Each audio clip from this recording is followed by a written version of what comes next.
The history of turbocharging dates back to 1860, with the Roots Brothers device for blast furnaces and later, Alfred Bucci's turbocharger in 1905 on World War I airplanes. General Electric popularized the term turbo-supercharging in 1918. Turbocharged cars surfaced in the early 1960s but lost traction due to engine size preferences. The 1973 Arab oil embargo dampened performance car enthusiasm, except for the Corvette, which maintained a strong following. The first turbocharged Corvette, in 1978, met a fiery end due to a pressurized box issue. The 1979 Phase II Turbovette showcased a modified engine and distinct visual features, but its performance fell short of expectations.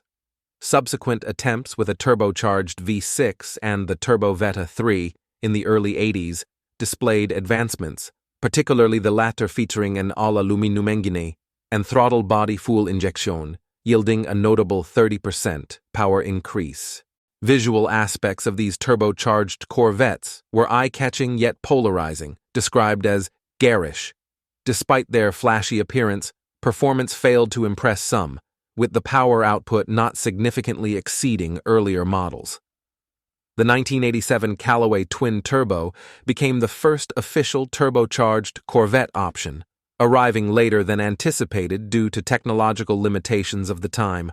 Chevrolet's attempts to introduce turbocharged Corvettes throughout the 70s and 80s faced challenges, showing promise but falling short until advancements in computer chips and throttle bodies made the 1987 option a reality.